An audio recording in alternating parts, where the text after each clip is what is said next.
Both of you gentlemen have been high on Joe Judge from the get-go, and he certainly won over the Giant fan. But, Moose, how much has his stock dropped in your eyes with his handling of the Daniel Jones injury last week?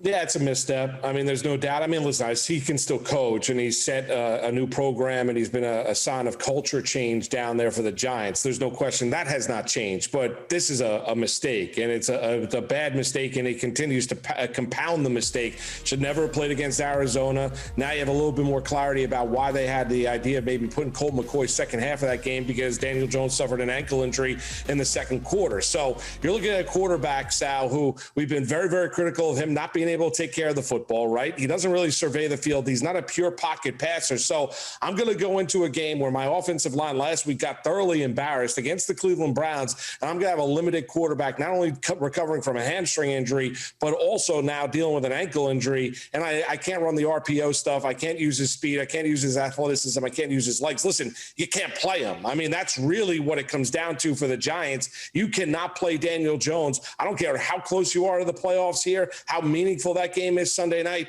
You can't play number 8.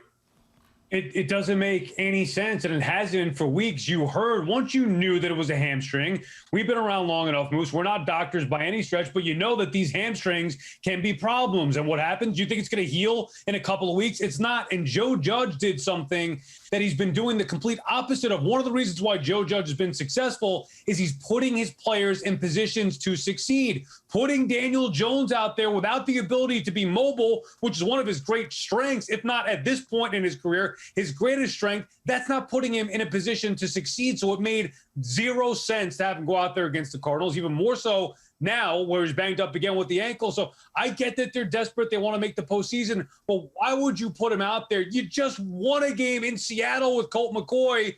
Let Daniel Jones sit another week and go with Colt McCoy. That's what he should have done. He made a mistake, and you're right. It's compounding the problem.